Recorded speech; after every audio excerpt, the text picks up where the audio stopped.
Okay, the next topic we're going to cover is how to use units in calculations, specifically how to change one unit to another unit by using appropriate conversion factors. And I wanted to start out with a few different basic rules or guidelines that I tend to encourage students to follow. And number one is start with your known value or quantity. So let's write this down. So start with known value or quantity. That is, don't try to start out from the final thing you're trying to find. Try to start out with what you know and then work until you get to the unit you're trying to solve for. And then two is leave space. You want to leave plenty of space for conversions.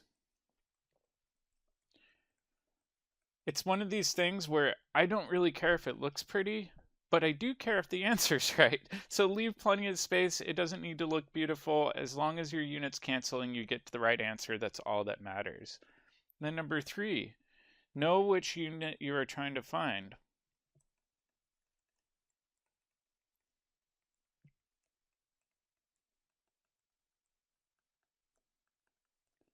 Sometimes these word problems can be a little bit tricky, but really try to read it a few times and make sure you can identify the unit that they're asking for as the answer.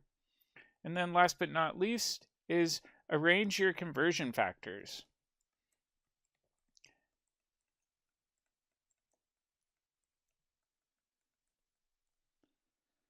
So that units cancel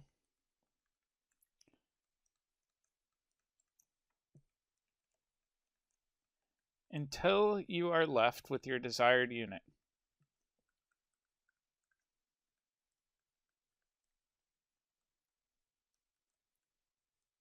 Sometimes you only need one conversion factor, sometimes you need quite a few. So we'll go through a few different examples, but I did want to quickly touch base on this idea of a conversion factor and what that means.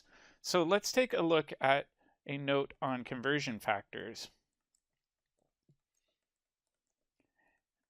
And this is something that students tend to mess up a fair amount.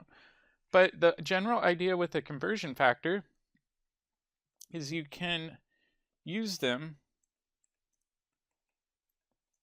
to convert from one unit to another.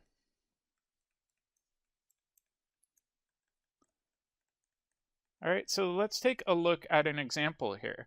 So an example could be, we know that 100 centimeters are in 1 meter, right? So this is something we could look up. Ideally, I want you to have this memorized, that centi means 1/100th of a meter, or there are 100 centimeters in 1 meter. All right, that means that when we use this as a conversion factor, we can actually set it up one of two different ways. So let's go ahead and think about this as a ratio. We could write this out as 100 centimeters in 1 meter, or we could say that 1 meter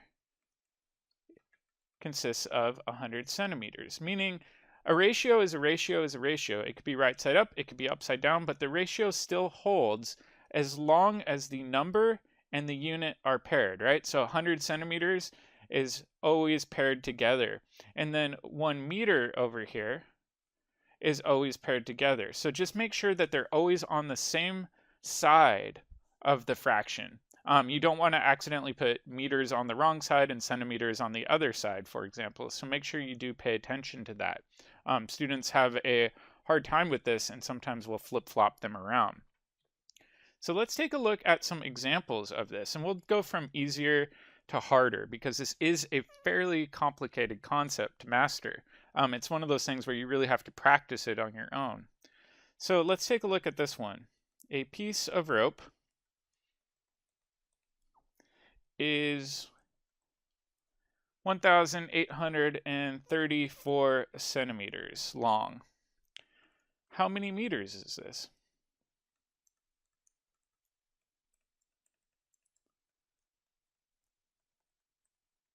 All right, so it's a classic word problem here.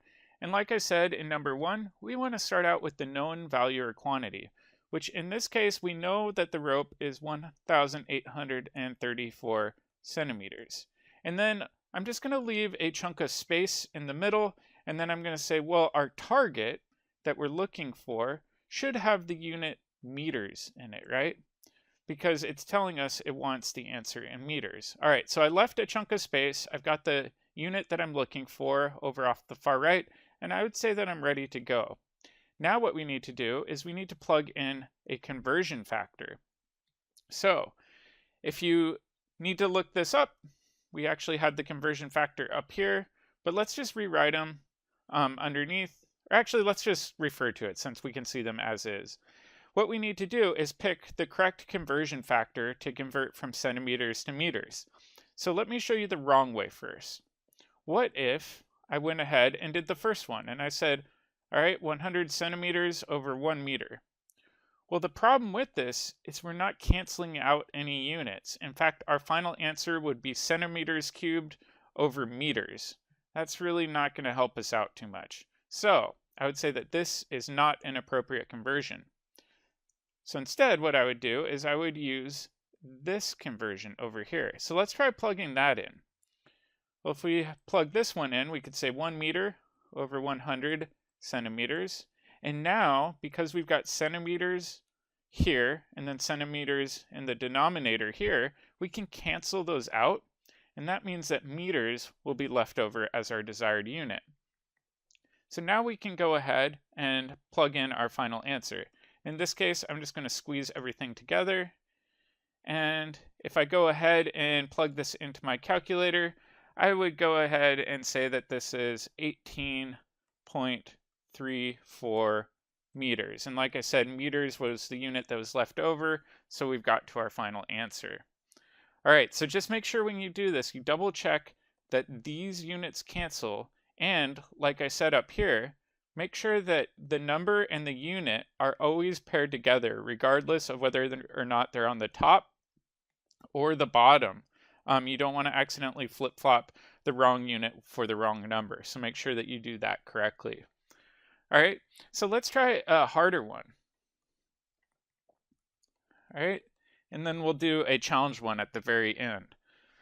So next one is how many seconds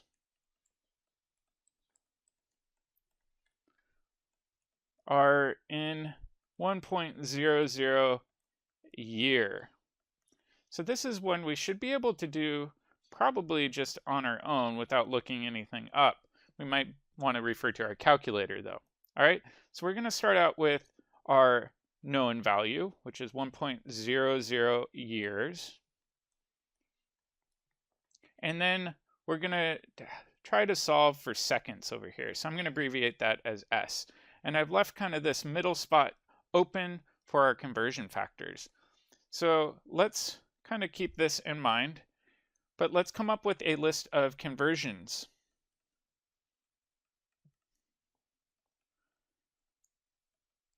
All right, so we can't really easily just go from years to seconds. At least I don't know of any direct conversion, but let's think about what we do know, right?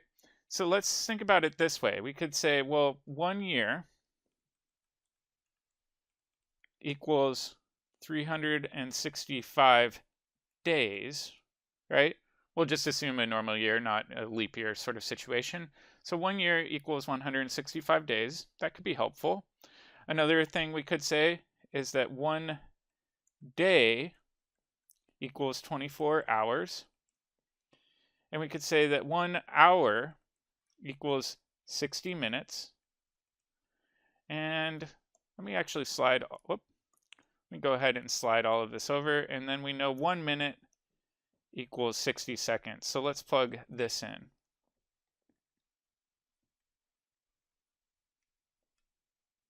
So I like just making a list of all of my different conversion factors. So maybe we'll use some of these, maybe we'll use all of these, but I like just having them at my disposal to refer to. Okay, so let's go ahead and do this. So the only one I see that has the unit years in it is going to be this one right here. So let's go ahead and use that conversion factor. So this time I'm going to go ahead and I'm going to say, all right, I want to cancel out years. So I'm going to put year on the bottom, right? And in this case, we can see that the year unit down here is paired with the value 1. So I'm going to put 1 year down here. And then on the top, it must be the 365 days. All right, so now we've canceled out our years. So we've gotten that far. And now we need to go further. So we're in days, we need to start working our way over. But over here, I've got a conversion factor to go from days to hours. So let's do this again. So this time, whoops, we want to cancel out days. So I want to make sure that days are on the bottom. And just like before, 1 is paired with day in this conversion factor. So I'll put 1 in there. And that means that 24 hours must be on the top. Okay, so now we've canceled out our day unit, and we've got our hour unit left over. And that leads us to our next conversion, which is over here. Say 1 hour equals 60 minutes. So we could go ahead and just like before, we want to cancel out hours, so that should be on the bottom. So I'll put hour down here. And when I look at my conversion, 1 is paired with the hour, so I'm going to keep 1 paired with the hour up here too. So let me change this. And that means that 60 minutes should go on top. So now we've canceled out hours, and we've got minutes left over. So that leads us to our last conversion factor. 1 minute equals 60 seconds. So let's go ahead and do that. I want to cancel out minutes, so I'll put that on the bottom. And just like we saw before, 1 is paired with the minute. So I'm going to put 1 down here. And 60 seconds would be left over, so that would be on top. So now we've canceled out our minutes, and we've gone to our seconds. So this is pretty complicated, right? It's easy to get overwhelmed, but just really focus on trial and error. Try to cancel out your units, but don't forget to keep the number paired with the unit and make sure that your units cancel out gradually to get you to your desired unit.